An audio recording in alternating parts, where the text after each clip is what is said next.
It's Tuesday. You know what that means. It's time for Ignition with the AEW Fan Hub podcast team. This is Kelson, and I'm here with Chris, MK, and Barry tonight.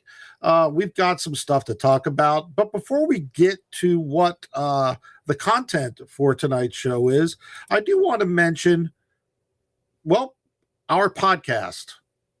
And I'm having some technical difficulties, of course.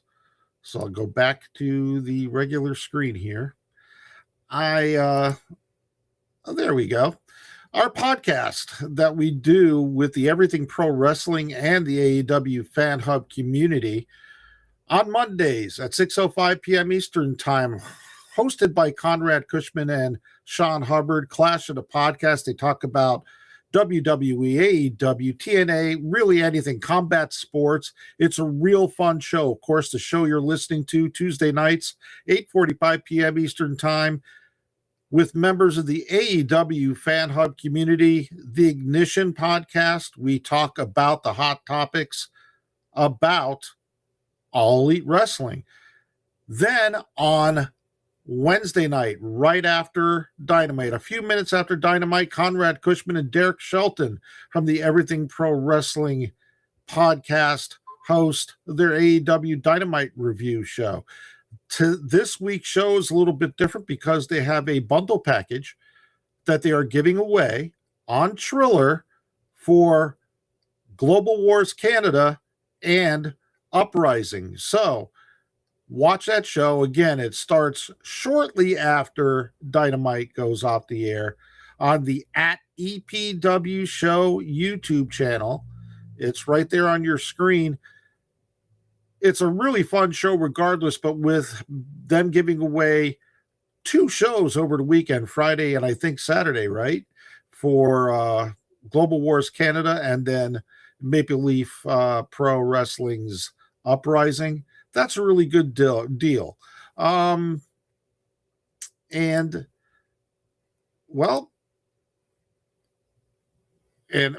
we have a couple people in the chat. We've got Wolfie that's in the chat, and that's not working, but he says hello all. And then we also got EPW Show saying thank you all. That's Conrad, our buddy Conrad. So yeah, again, watch their show tomorrow night. It's interactive. It's a lot of fun. And if you're an AEW fan, you'll love it. I promise you'll love it. But let's get on with tonight's show. And the first thing we're going to talk about is Swerve Strickland. What if Swerve Strickland becomes the new AEW EVP? And there's a specific question I want to ask Barry, MK, and Chris right off the bat about this. Of course, on AEW Dynamite, Swerve Strickland is facing Kenny Omega for Kenny Omega's... Swerve Strickland is the number 1 contender. Kenny Omega is the EVP, and it's for those titles of the number 1 contender and EVP. Does anybody expect Kenny Omega to beat Swerve Strickland tomorrow night? Just curious. I think possibly. I think Brody's going to help him beat Swerve, but that's just my opinion. I could see that. I'm honestly kind of 50-50 on this one. It feels like it could go either way because, there's plenty of ways to whoever wins, you have Kenny Omega, number 1 contender. He has a great match at Dynasty against MJF, loses, and you have Swerve. Now he's got to climb back up that ladder, and he's going to be even more dangerous if he loses. Okay, this was basically a yes or no question. Well, I'm sorry, man, but I had to bust. Yes. Yes, okay. What was the question again? I don't even remember. Chris went Chris went off pretty deep. It was the question was, do we think Kenny wins? And honestly, I don't know. I can't say yes or no because I see both options as viable. So, Okay. Kelson, to answer the question, so the question was, does anybody see Kenny Omega winning, right? Yeah. Do you think Kenny Omega is Yeah. going to win this match? Man, like I If I thought was for to put you on the sure. spot, would you say who has the edge here? I think it's Kenny. And we're not doing qualifiers, so I'm just answering yes or no. Yes, I think Kenny. I think Kenny Okay. wins. And I'll Okay. tell you why. Go ahead. Tell me why, and then I'll give you So, my yes or no answer. yeah, well, but you can't. It's yes. You got to say yes or no now, Kelson. You said it was yes or no. You got to answer up front. Okay. Well, the question is, does Kenny Omega have any chance of beating Swerve Strickland? My answer is no. Yeah. Zero chance. I have absolute confidence So, that Swerve Strickland is going to walk out with Kelson, I want to hear the you win tomorrow. booking it because I'll explain why I think Kenny could win. But I want to hear your approach because it could change my mind. Here's my approach, Barry. Yeah. So listen carefully because your mind is going to get blown. Okay. Okay. First of all, to me, it makes no sense to make this stipulation if something doesn't change. Yep. If Kenny wins this match, nothing changes. I mean, yeah, he becomes the number one contender, but even Swerve said last week it was news to him that he was number one contender. He said that on air. Okay. But my big thing is that if Swerve were to lose this match, again, nothing changes. So it doesn't make any sense. Now, why do I think that it makes sense for Swerve to win? Because with him as an EVP, it opens up possibilities, and there's two possibilities I'm going to talk about. One is for the Mogul Embassy, or the Mongol Embassy, as Caleb would say. It opens up a storyline that can be built upon as far as the embassy goes. I'm just going to call it the embassy. As far as the embassy goes, bringing people into the embassy, not necessarily the people that were already in the embassy before, but building up a faction. The second thing is that we all know that Hangman Adam Page is taking a break, basically. He's been written off for an indeterminate amount of time. So this thrusts Swerve, who is able to wrestle on a weekly basis, which Kenny Omega cannot do. Okay, that's been widely advertised. But Swerve can now come in and he can actually wrestle. Okay, so now you've got Swerve wrestling and you have Swerve with the embassy behind him, but there's a third thing. When Hangman Adam Page comes back, what do you do with Hangman Adam Page?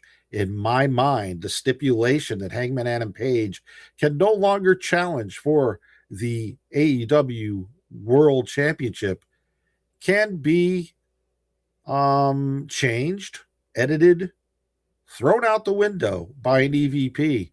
Swerve would be the EVP to, hey, I will let you challenge for because I do believe Swerve will be the world champion. I will let you challenge for my AEW World Championship if you watch my back for the next month, et cetera, et cetera. And I think it's going to be Swerve and Ospreay at All In, and I think that's what's going to happen. Yeah, that's some good logic there. So, like, I'm trying to book back from All In, and last week I thought the match is Ospreay versus Omega for the belt at All In. You're not going to get many chances to do that. If you're gonna crown Will with his first title, you're gonna do it at Wembley. I would do it with the biggest star you could, or with is Omega. But to your point, like booking backwards, I can't understand how Kenny losing here gets him the belt, because he's gonna need to get the belt. So I figure maybe he wins it at Double or Nothing and then carries that into All In, and then Will wins it there. But to your point, Kelson, like if that's not the way they go, I don't know if the match is Swerve versus Will Do you think that's big enough at All In? Because that's what I'm getting hung up on. I, It's like, I I don't know if that's absolutely big do. enough. Do you do? But I absolutely do believe Are you it's. going to get a chance to do Kenny versus Will again, though? Like that's I what I'm don't. thinking. I don't think the Kenny versus Will is as big as Swerve versus Will right Really? now. 3 I years do ago, agree. absolutely it was. Okay. Here's my point. Here's the thing, and I want to hear other people's opinion on Yeah. this, FK and Chris. But here's my point. Okay, do you trust Kenny Omega to be wrestling come All In 5 months away from now? There's all kinds of stuff. I mean, Yeah, that's a good point. he's obviously taking time off a lot lately. He's pacing himself. Do you want your world champion to be a part-timer? That may work in WWE, but it doesn't Right. work in But AEW. what's the time frame though? To Well, your you point, don't know. no. But from May to All In is not a huge. That's 5 months. That's 5 Yeah, months. I guess you're right. Yeah. That's 5 Okay, months. And if Yeah. Kenny were to win the championship, say at Dynasty or Double or Nothing, if it is Double or Nothing, you still have 3 months. So he's where got does Swerve take the belt from MJF? Like, how do you book that? How do you get the belt off MJF? you can do it at Dynasty, but I would prefer to see it at Double or Nothing. Yeah, I don't think it makes sense at Dynasty, but you do heel, or does MJF turn face? Like, I don't know if those aren't just like tweener versus heel. Like that's heel. Exactly. So how do you book that? Well, who's the bigger heel? Go ahead, Chris. I want to hear from you guys because, and I'll chime in later. MK. Do what? No. You go. Yeah. Oh, what's here? I'm thinking that deep down, MJF loves AEW and wants to keep it his, and he feels that he's saving AEW from the big bad Swerve. I think that's where he's gonna try to use Hangman to stop Swerve from winning, or something of the like. I just really feel like you can have two big bag of heels, and that's fine. That's been done before. You don't have to have a baby face, but it's preferable, but you don't have to. I don't know. Babyface works better than heel. Chris, what Wait, how do you get for me? But Chris, before you go, I want to just break in and say that Conrad in the chat did say, what better way for Swerve to get back at him, meaning Hangman, than making him go back on his word. And then he did further went on to say that I saw Kenny versus Will match at Toronto. Fantastic. One of the best matches I've ever seen. Yeah. Sorry about that, Chris. Go ahead. See, I think you're onto something with the Mogul Embassy, but Swerve wouldn't need them if he's an EVP. He becomes an EVP, he can do what he wants. He can say, if anyone attacks him at any point, they're fined $500,000. You know, he can become the very thing he fought against at All In. But if he loses to Kenny, if he doesn't gain that power, then he has to bring in that help that he doesn't really want to bring in because he wants to do it all on his own because he's an egomaniacal asshole. So him losing is the reason the Mogul Embassy comes back to me. Hey, Kelson. Yeah. Like the other thing, the reason like I'm struggling when they made the announcement last week, I've just been trying to figure this out and book this in my head, and I'm just struggling because they just did an evil EVP angle with the Bucks for months. Right. So But now like, the did they Bucks run are that face. back? Yeah, I know, but did we run the evil EVP? Well, the Bucks are no longer EVPs, correct? They've never. Right. Okay, But what if my we point do is, this? we go ahead. What if we do this? Since the Bucks are now face, and Kenny Omega knows that he's not going to be a 100% active wrestler. What if Kenny Omega signs over before this match is done? Of course, unannounced, but it comes out later that he signed off for to give the Bucks back their EVP status, not taking away his EVP status, but he gives Yeah. the Bucks their EVP status back. Swerve wins, and then you have good cop, bad cop. Yeah. I think Swerve probably wins, Kelson, just because the storytelling opportunities are really broad with Oh, him. absolutely. But I just I keep coming back. I'm like, we just saw the evil EVP storyline. Are we gonna just do a different version of that? That's why I'm like hesitant, because I think the biggest match is Kenny versus Will at All In, and I don't see how they get there if Swerve gets in the middle. See, Well, and again, So that's where we're different. I don't think the match is Kenny. there's no versus wrong Will. answer. I don't think. No, here that's either. personal Yeah, preference. Yeah. I'll also Swerve help. say Sorry. Kenny winning would put him and Swerve at 1-1, and I mean, it gives you a pretty easy blow-off match for Dynasty. Maybe you put more on the line with that. I don't want to see it go any farther, but I want to remind you guys that it was Will and Swerve who got the Bucks out. So I think that's going to be a good match to have at All In or whatever, because we'll be like, why do we do this for you just to grab it and do the exact same thing that they were doing?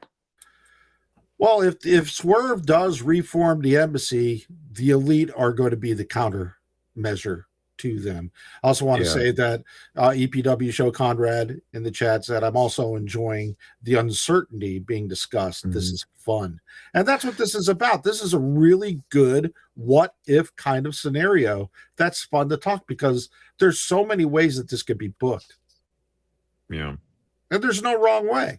And it's all personal preference. I'm sure whatever happens, somebody's going to love it and somebody's going to be disappointed in it. So, Kelson, one of the approaches I have to Hanger getting back in the title sequence is MJF has to give it to him. Like that's how he has to get it back for this to work.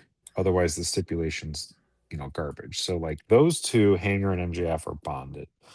So, if Swerve wins here and does become EVP, clears the path for him to get a title shot against MJF. Is that where Hangman comes back in and ends up preventing Swerve, to get some leverage with MJF? That's a really good, because he's got that. Well, because like my whole thing was like I thought, well, all right, MJF at some point has to face Swerve for the title. I thought it would be a tag match or something, but like he needs help, and he goes to the only guy who's shown he can beat Swerve, and that's Hanger, and that's where Hanger has some leverage to get that stipulation removed. But again, I don't know how they booked to get there with this, man. It's fascinating. Yeah, it really is. It's got a lot of options. But again, what you just said about the Swerve and MJF thing, if Kenny were to win this match, I just don't think that works, because remember, just before the match, MJF and Swerve and Hangman said we're so much alike, where Kenny and MJF are nothing alike. So it's that simple, really. Anybody else with any further opinions on this? Because this was an interesting little conversation. I'll just say I'm excited to see what happens. Like, I have my preferences, what I would like to see, but there's so many interesting ways to go with this. Like, just enjoy the ride. Yeah, there's really no wrong choice unless the booking fails. But Tony Khan has been hitting on mostly all the cylinders, and I trust that he'll pull it off. Yeah, he's done good. I don't know what it was about last week. It felt off a little bit, but hopefully tomorrow night bounces back. Yeah, it'll be good tomorrow. I think it will. I got another chat message. No, I didn't. Okay, I thought I did, but we didn't. So let's move on to our next topic, which, well, this one has been really, really, really, really talked about a lot in the community, and that is who attacked Toni Storm. I want to say something right now before we get into this. There's been a lot of speculation about Toni Storm's injury, and I use the word injury lightly. She was at a event in New York City over the weekend, showing no signs of injury, according to PW Insider Elite, engaging with the fans. A lot of people have been speculating that either she's taking some time off or that she is with child. Uh, Whatever that may be, I personally don't feel that that's any of our business to speculate about that. I really don't. But what we can speculate about is the storyline here is who attacked Toni Storm, and if Toni Storm is definitely going to be out until at least the end of 2026, as was reported, which maybe even beyond that. It doesn't mean that she'll be back on January 1st, 2027. What do we do with Toni Storm's story? Does Mina Shirakawa step in? Does somebody else step in? Who attacked Toni Storm? What makes the most sense to you? And before we EPW show said, I need this to turn into a weekly episode of Clue. And to be honest with you, Conrad, I almost put the Clue logo next to Toni Storm's face there, like she was looking at the Clue logo. All right, guys. Who attacked Toni Storm? It was Colonel Mustafa with the lead pipe in the locker room. MK's going with Colonel Mustard, you said? You can never trust these people. So, do we think this would be a debut? It's like that would this seems like a pretty big thing. So, but it needs to be somebody big, not. I don't know. Let me ask you this. Let me ask you a specific question. Could it have been Mina Shirakawa? No. Yeah. It makes sense, but you all need to shut your mouths, okay? I will not hear any Mina Shirakawa slander. That's not really slander. Go on, she's taking the bull by the horn, so to speak. So I don't know if we're not going to see Toni on TV again. So interesting verbiage I picked up on, coming back to if she is with child. Congratulations. I'm very happy for the couple. Fantastic. But not cleared for a wrestling capacity. So knowing Toni, from what I understand or kind of been able to piece together, it's like the story. This is something that I think they were going to do anyways. I think they just had to move it up a week. And plug in Mina for Toni in that match. Well, so I would not be shocked if we do see Toni on camera a bit, for vignettes as Mina tries to track down the real killer. Right. For lack of a better term. Go ahead, Chris. You're going to chime in with the correction. I was going to say, I saw Field said the attack angle was planned, but it was initially planned for after her match with Marina. They just switched it to before. Yeah, that's it felt very much like they just plugged in Mina for that and just started it a little early. Well, do you think that this whole thing is a work? Well, yeah, sort of. Hang on. What whole thing? Like the storyline? The whole storyline. Toni. I mean, the whole thing about. Remember, Toni Storm is the same person that was pretending to be an amnesiac. No. I think she's going to have a baby and she's going to be out for a while and things are just a little ahead of schedule. So, I think this has been planned as a story for whenever that happens, and it got to the date a little faster than they thought. So, but would you agree that it's a possibility? Sure. It could be a big swerve. I don't think it is, but yeah. And we're back to Swerve. It'd be great. Yeah. Good segue there. Yeah, that's what I bring to the table.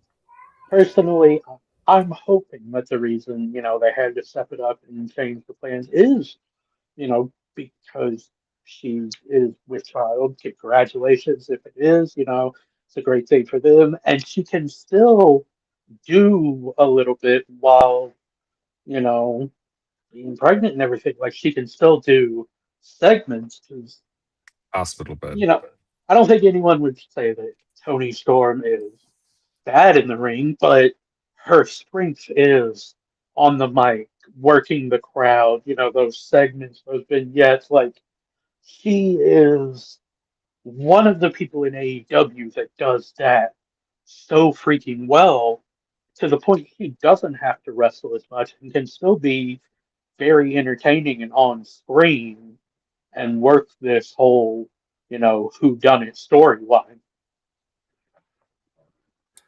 Well, let me ask you this. I asked about Mina Shirakawa. Do you think it's possible that it was Dr. Britt Baker, DMD? I hope not. Kelson, until you mentioned that, no, I had not. I had, I had like totally forgotten about Britt. That'd be a great way to bring her back. It really would, and it would make sense. Britt Baker was the AEW women's division at the start. Mm-hmm. When Toni Storm came in, she lost that. So she's been away for so long. She's been stewing. She's been so angry. Now she's finally back, and she's like, "I'm gonna take out the big dog. I'm gonna regain my place because at this point, the women's champion isn't the face of the division. It's The Toni motivation Storm." works. Yeah. Yeah. I think it's probably going to end up being Mercedes. I think this runs for a few weeks and then The only thing about Mercedes, though, is it's, it would have to be a super kayfabe work because she wasn't even in the country when Toni Storm got it. Oh, good point. And you know what? AEW doesn't like hand wave that stuff Exactly. away. So, yeah. Plus, Mercedes would do it in front of everyone. If she was going to attack Toni Storm, she's going to attack her right in the middle of the ring where she gets the most spotlight. She's not going to do it in the back behind the scenes. Mercedes would do whatever's required for the storyline. Well, remember character-wise. Remember the picture of Toni Storm laying on the floor because there were a lot of Easter eggs around, and one of them was Mercedes Mone's M. There was a kendo stick, which alludes to Hikaru Shida. Yeah. There was a mallet that had Megan Bain's name on it, but that was not Megan Bain's mallet. It was Penelope Ford's mallet. Yeah. There were a bunch of other things in there. There was the strap from Tekla. So the tattoo? She had a tattoo crossed out because she has two tattoos on her wrist, right? Yeah, and she's got like the bird one that she has with There's a skull. With there's a comedy one, yeah. No. There's like a she has a bird. Yeah, she has a bird with Diana. Diana, right? Yeah, I thought that was on her. I thought that was on her calf or on her shin. That is ankle. Okay. Yeah. That one's Diana Perazzo. Yeah. But the one on her wrist that was crossed out, I'm not real sure what that was. It was. I think it's the comedy and drama mask, and I think it was comedy that was crossed out. Mm-hmm. Okay. So, well, I have big hopes for this angle. Wait a minute. Yeah, go ahead, Chris. Comedy was crossed out.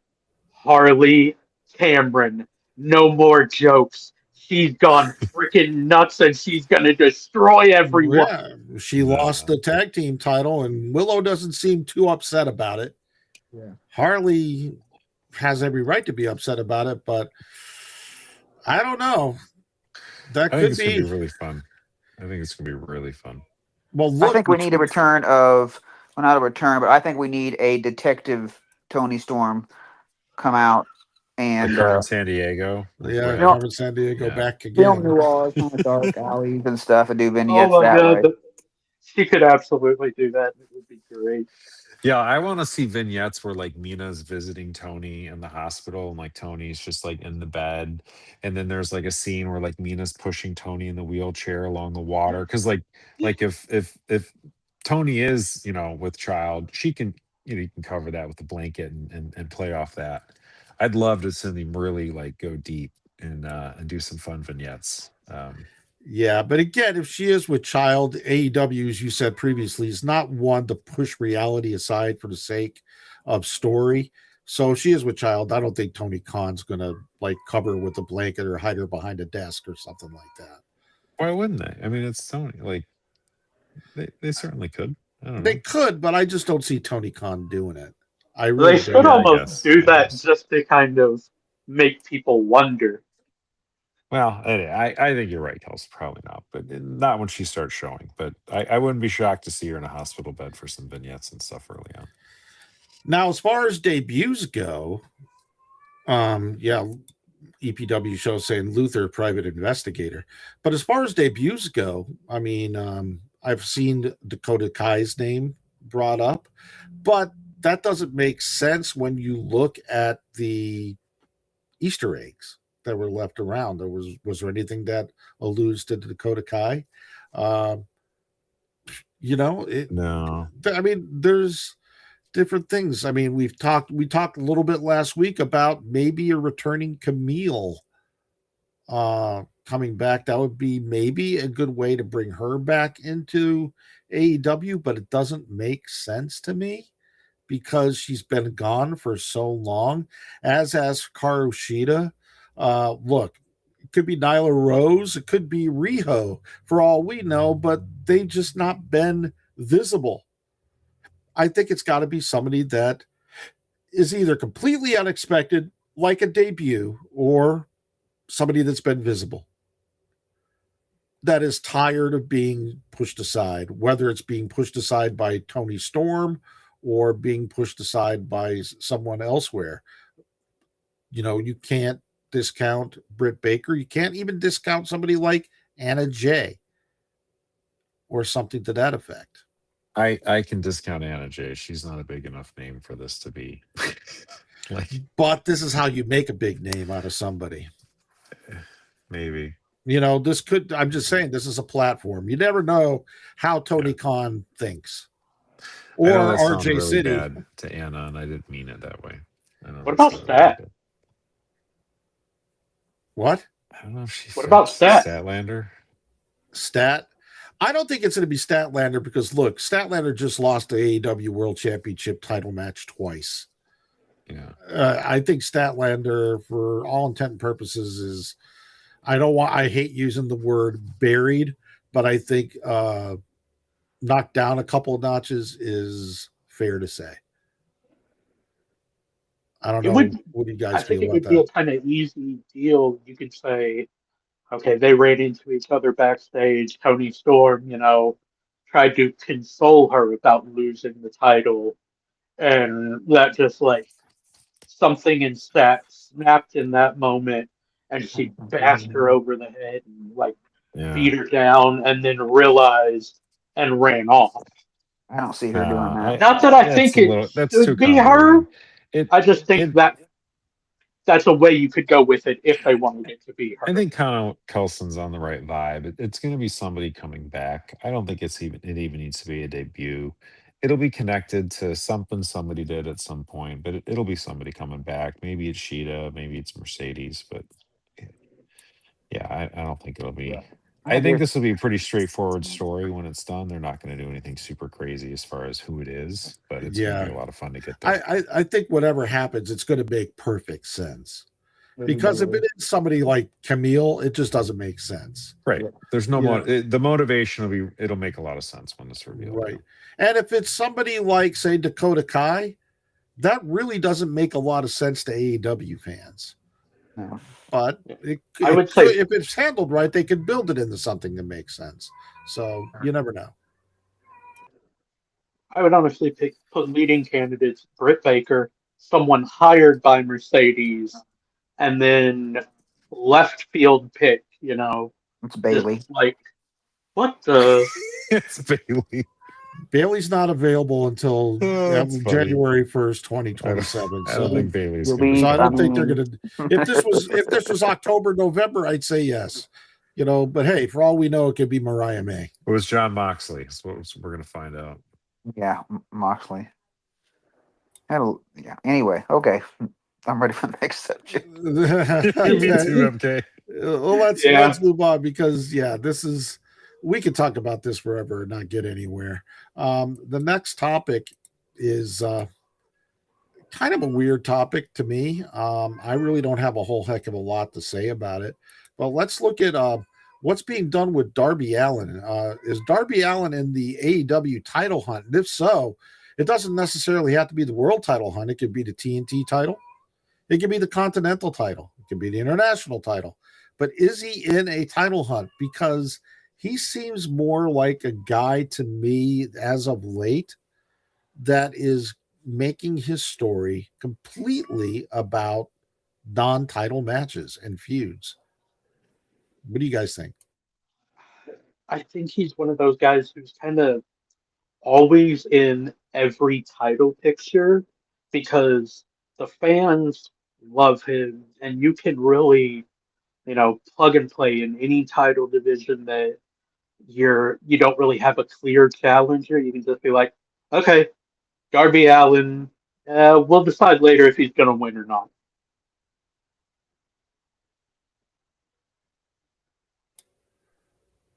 Well, Go ahead, MK. on the hub on Reddit, and I was surprised to see that a lot of people think he's going to be a champion one day. I just don't see him as that. I think he could do like a Rey Mysterio thing and do a little bitty one, but to me, he's not there. And the whole MJF being scared of him thing and putting a bounty on him and stuff, I just don't get from my perspective because yes, he's dangerous, but MJF has beat him so many times. I just don't understand the need to bring him up to make him an actual threat. Yeah, as I said earlier, Darby Allin does his best work in a non-title capacity. He's good at building non-title feuds, which are every bit as important as title matches. A good feud without a title attached to it is paramount to really good TV to me, because you can't have a title on everything. I like Darby as like the thorn in the side of the heels. Like he's been really good as the heart of AEW. So like when Mox was doing his stuff, he was always a thorn in his side. He's always a thorn in the side of who the big heels are. Right. So kind of to your point, Kelson, he doesn't really need a belt. I just have a hard time. I have a really, really hard time buying him as a heavyweight champ. The same way I had a hard time with Mysterio, the same way I had a hard time with Jeff Hardy back in the day. Some of it's his size, some of it's his character. And as much as I want to suspend disbelief and just, it's a TV show and it's fictional and I just want to, but I can't, I can't see him I can't see him as the champ. You know what I mean? So I don't know. I don't know what they do to make me believe it, but I know I'm not the only person who struggles with that either. So. Yeah, but I think we could all agree that Darby Allin is fantastic. It's not like he doesn't deserve his flowers. It's not like we're disrespecting him saying that he shouldn't be a champion and we don't see him as a champion. We see him, he's a champion for the everyday wrestling fan because he's Darby.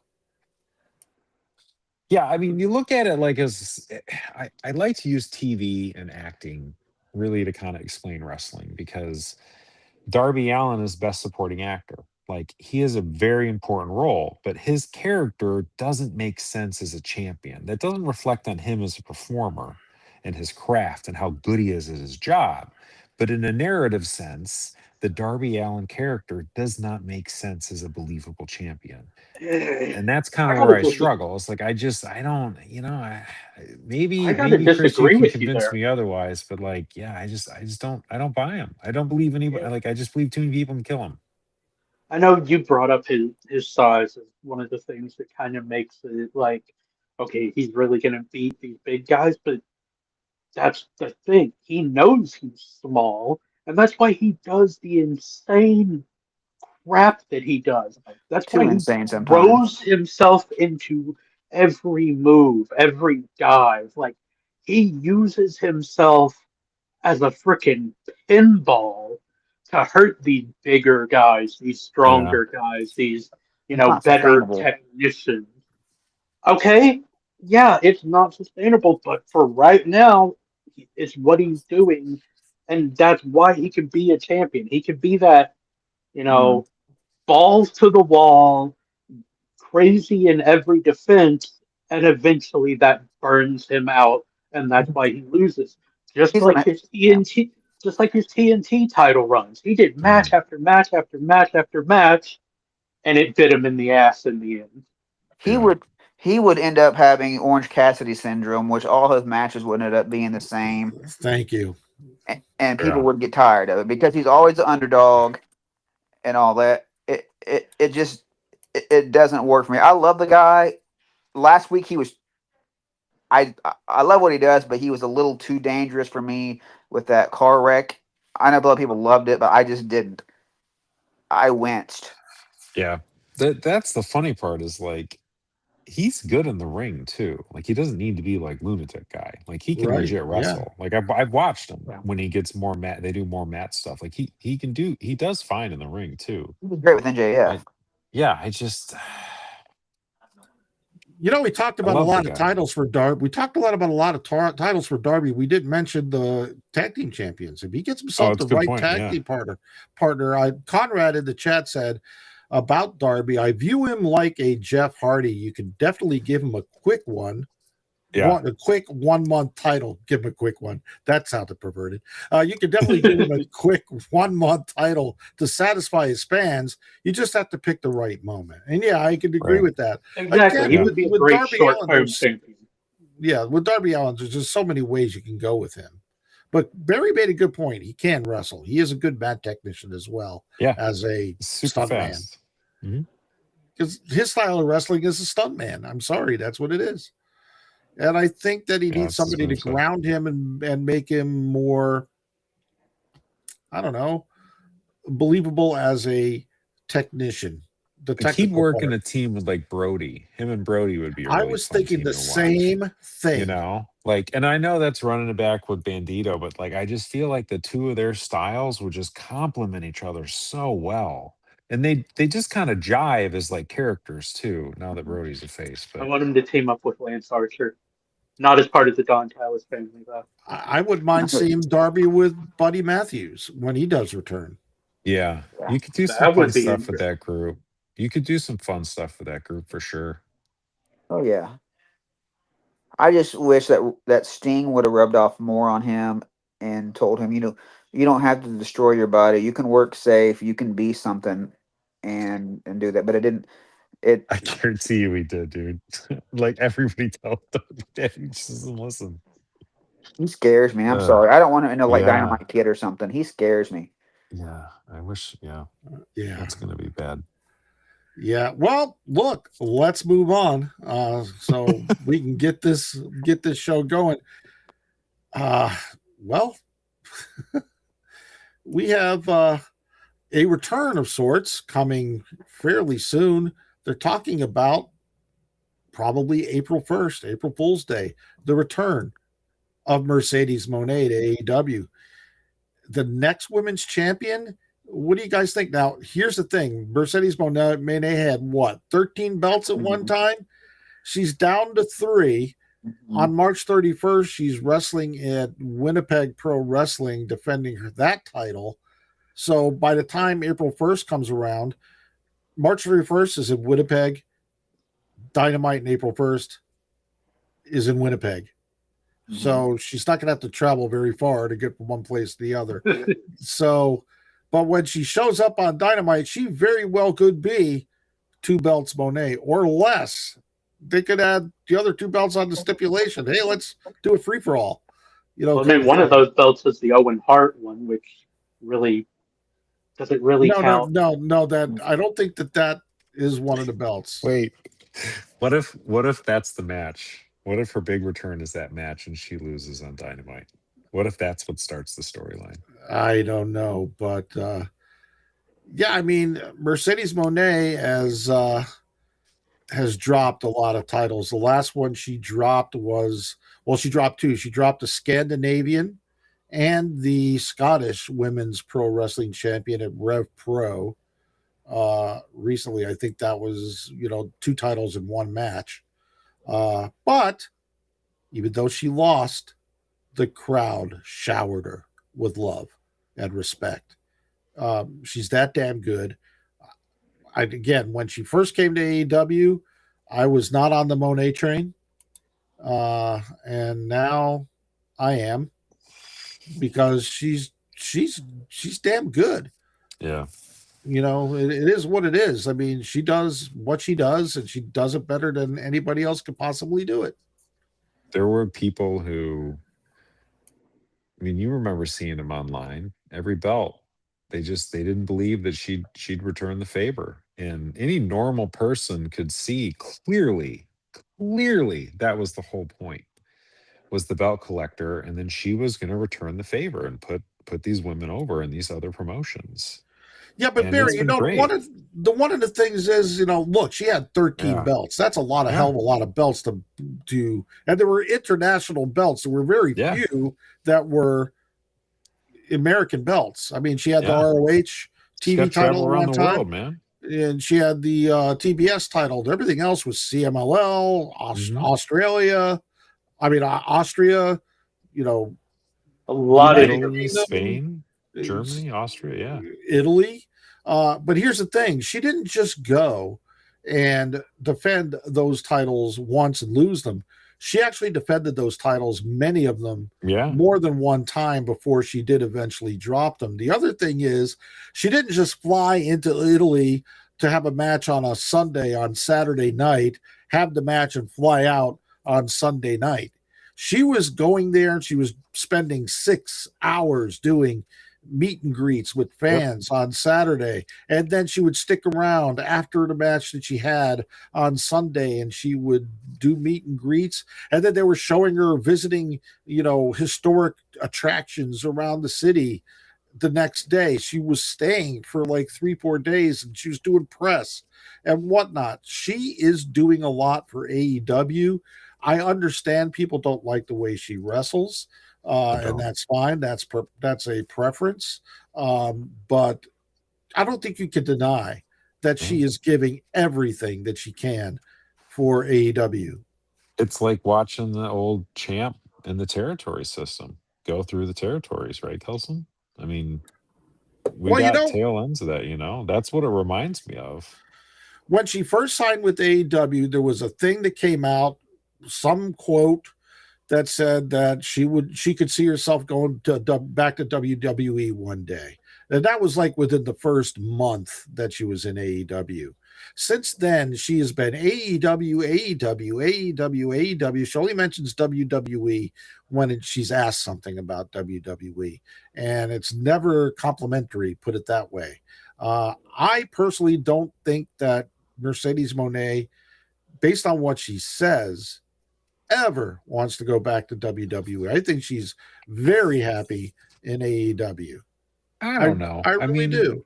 I see somebody who takes the job seriously, and she works for AEW, and she is going to do the job that you need a superstar for AEW to do, because that's how you build reputation professionally, especially as she's moving into acting in Hollywood. Like, she wants to be bankable.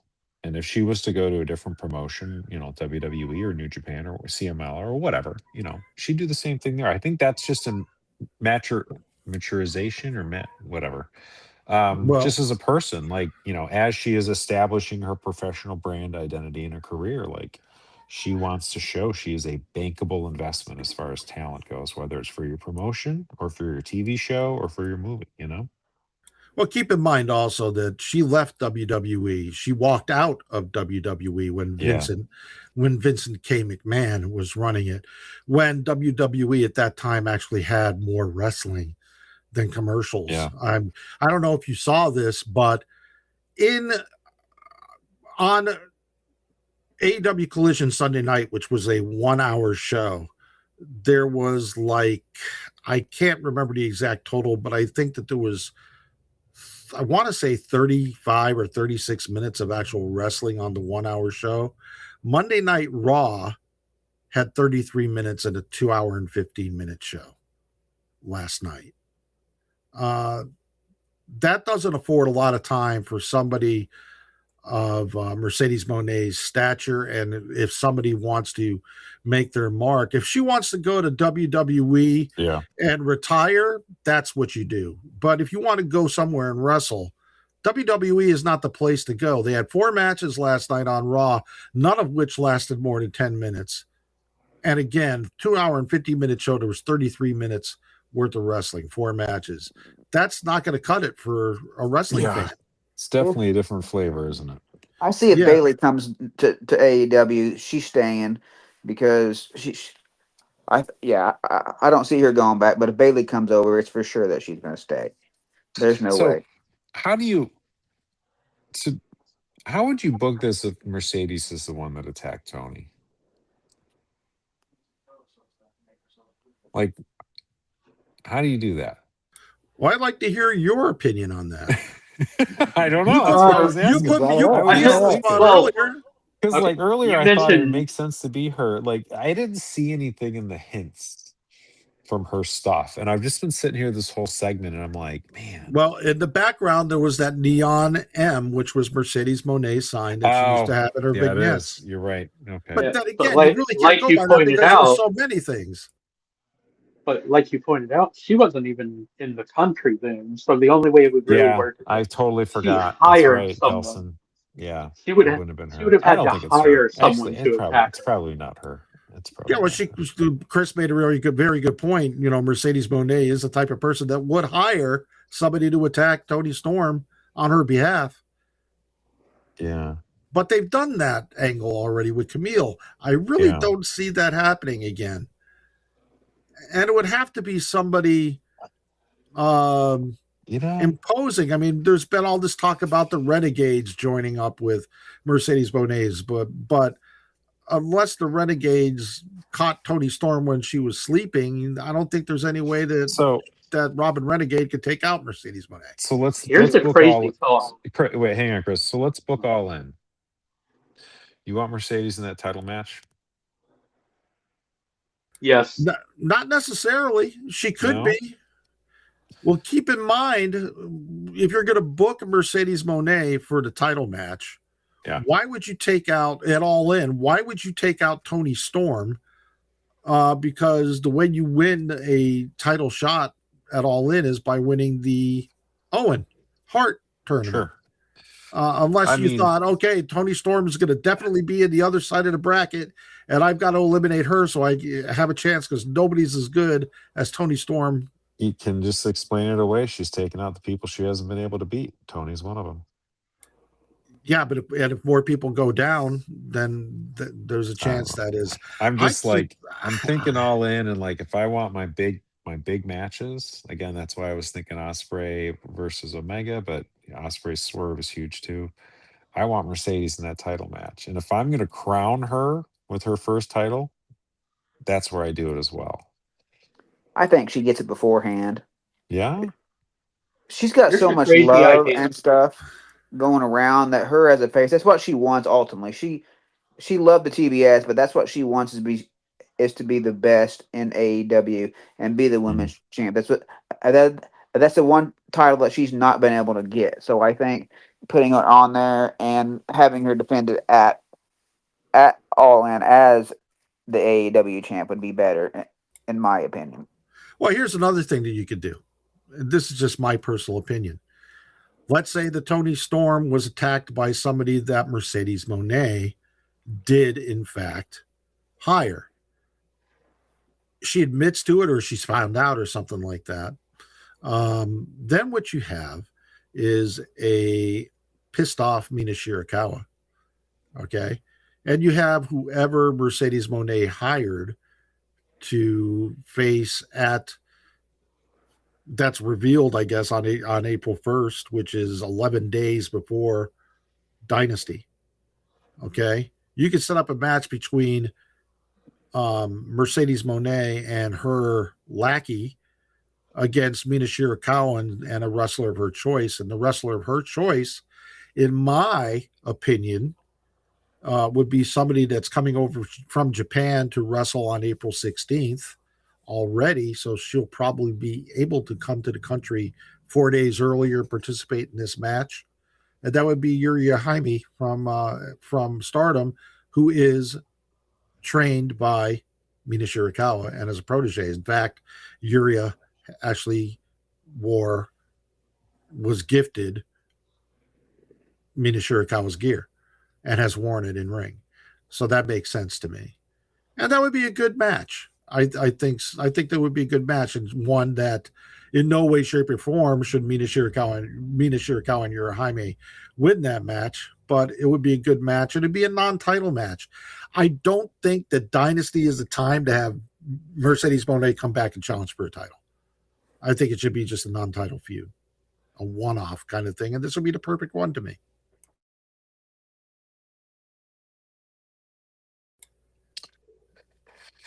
Any Just want other it back thoughts? on TV, man.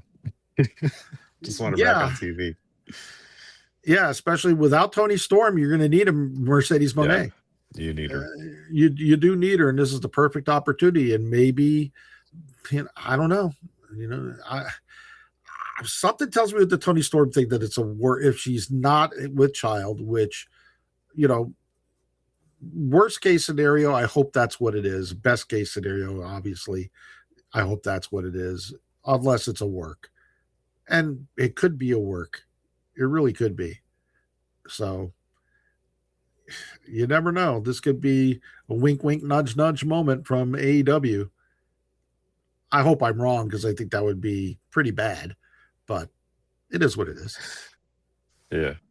But anyway, let's move on, because we're going to go to our personal favorite part of the show. And I did this graphic several days ago, and I was thinking how clever I was. And then it turns out that everybody and their mother has been making this comparison. However, my graphic actually has the tattoos in the right place, which took a long time to do.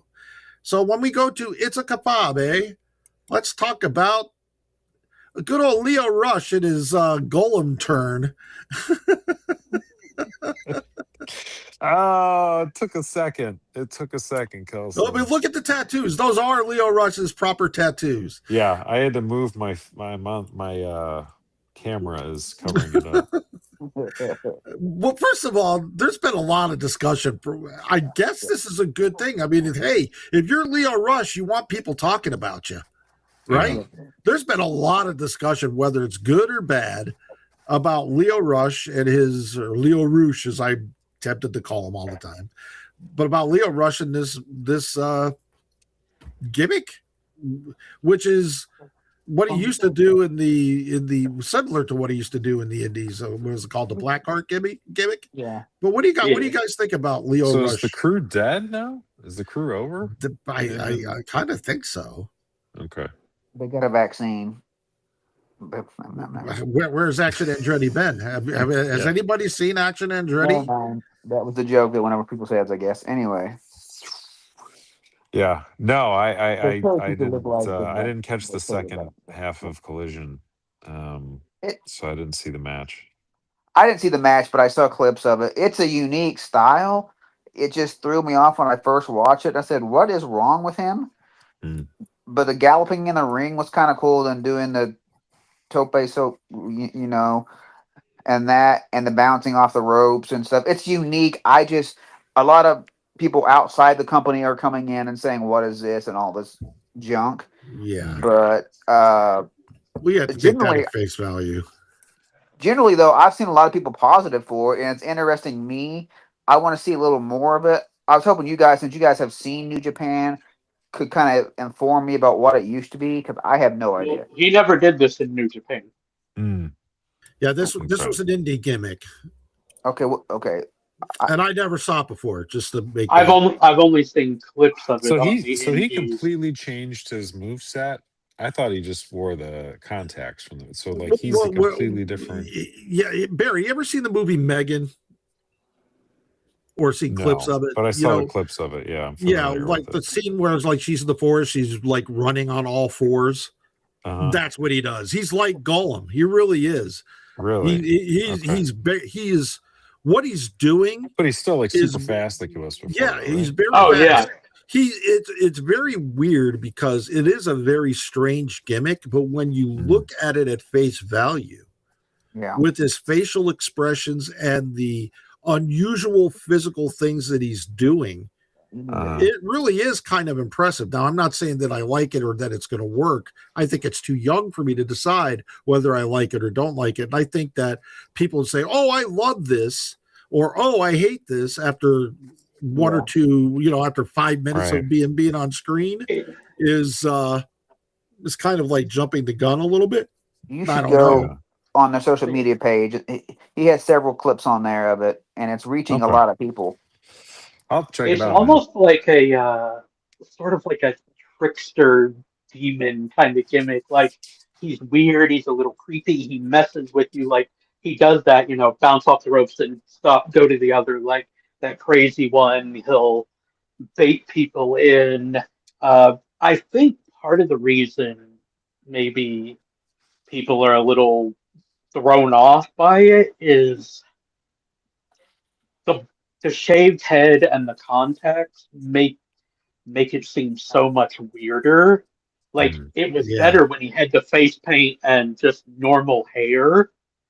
I think he almost went he subtracted but subtracted the wrong things See, from the look. Like the the pictures face paint, all that, it made it really work well. The I think it bald looks head better. and contacts. Eh. Well, I will say this. I, for one, again, it's too early for me to say that I'm over the moon about it or I hate it. But I will say one thing that I like about it a lot is that he's not wearing that ridiculous poofy jacket when he comes out of the entranceway onto the ramp anymore. That I thing miss the just Koopa Trooper jackets, oh man. my The crew, god! Oh the my crew god! Koopa Trooper jackets were the best. It I is was a like, very, very interesting gimmick. I have to say that. Like I just wanted to make that Oh, clear. Like I'm not hating on it at all because the look is off. Like it's a mm. very interesting gimmick, and I want to see more of what he does with it. Well, right. Well, it's a good day when you're talking about Leo Rush for Leo Rush. it is. I mean, that you got to give him props. Whether it was Oh. his decision or Tony Khan's decision, people are talking about Leo Rush, and that's true. MK. Does anybody else have a Kafabe? Yeah, on the Discord, and I'm pretty sure Conrad mentioned this on the Clash of the Podcast last night. Sid is going into the WWE Hall of Fame, although it is the Legacy wing, which I think he deserves proper Hall of Fame for sure. Because I kind of chimed in with this. I think he is a top 5 all-time big man wrestler. Really? Okay. So yeah, I guess. Do you agree he's in that top 5? Who would be your top 5 if he ain't in there? And should he be going proper Hall of Fame instead of just the legacy wing? What's the Legacy Hall of Fame? Basically somebody that's retired or passed away. Basically. I don't know.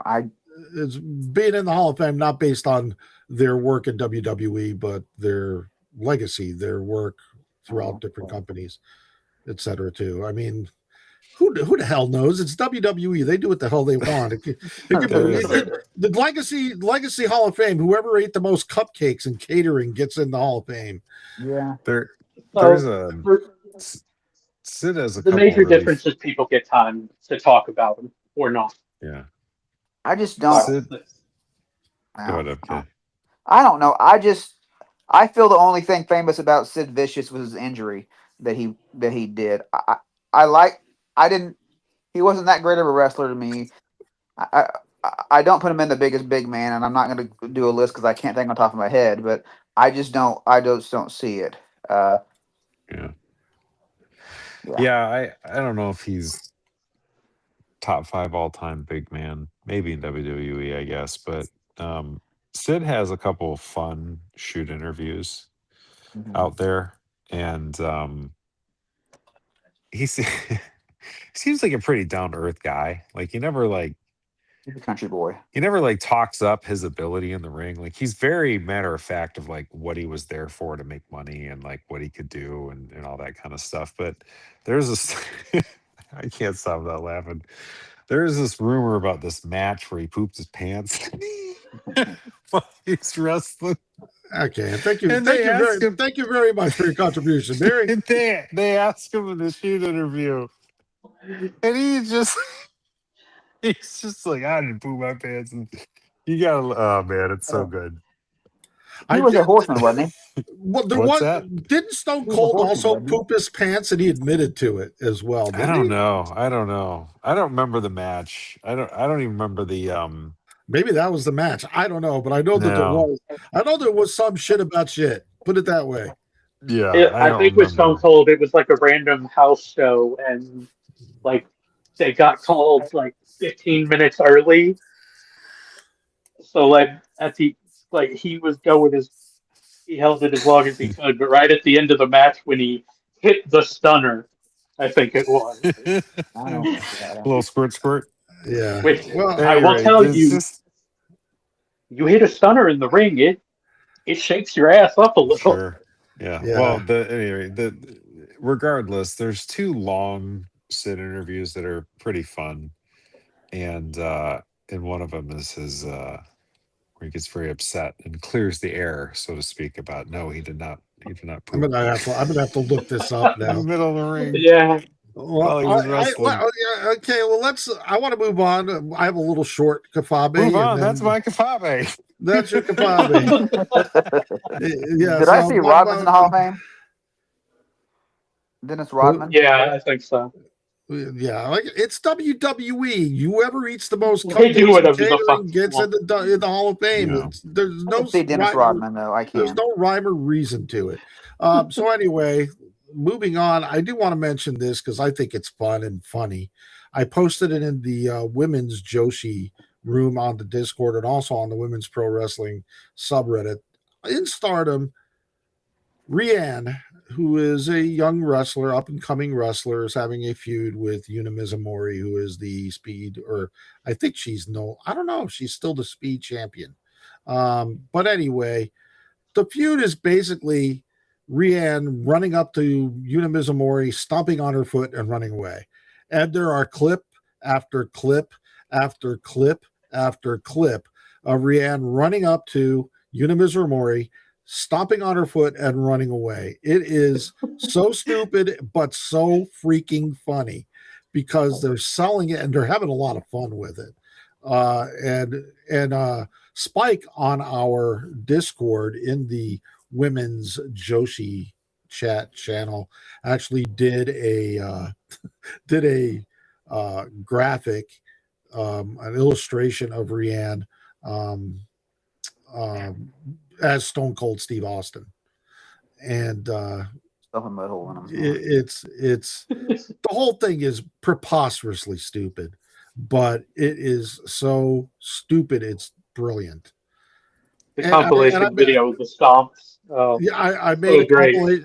Yeah, the compilation video that I made is just the dumbest thing, and it ends with them having a drinking contest. Yuna Mizumori is known as the tropical girl, so of course she had a tropical drink with an umbrella and a straw, and Rianne had a energy drink. I think it was supposed to be like a beer. It was a strong zero. Yeah, strong zero, and she's not she has a drinking problem, meaning that she can't drink at all. And it's if you have time, just go look it up on either the Women's Pro Wrestling subreddit or on the Discord under the Women's Joshi chat. And the video is there, pretty close to the top there, and it's just an entertaining video. What can you say? What can you say? It's a very fun under 2 minutes. I think it's more like 3 minutes long because there's a lot of stomping that's been going yeah. on. Yeah, I mean, a lot of stomping. It's under. If you got 3.5 minutes to kill, watch the video. It's fun. It's entertaining. It's cute. Silly in the best way. Yeah, it really is. All right. Well, anybody else have a kafabi before we wrap this up? Nope. New Japan Cup roundup. If anyone else has anything first, go ahead, and I'll do that last. Go ahead, because let's wrap it up. New Japan Cup is done, and I highly doubt most people had Callum Newman as the winner in their New Japan Cup bracket. I know I had Uemura winning.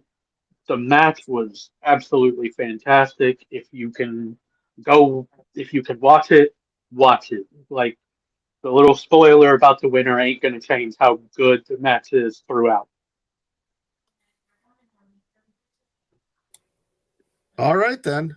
Well, we'll be back tomorrow night at 8:40. Not tomorrow night. Next Tuesday night. We're not coming back tomorrow night. Kelson, what? Yeah, at 8:40. Hey, Kelson makes a mistake. We're News gonna 11. do it live during Dynamite. It'd be great. As I said though, tomorrow night, EPW show, their Dynamite review. Right after Dynamite, a few minutes after Dynamite, they generally start on the at EPW show YouTube channel.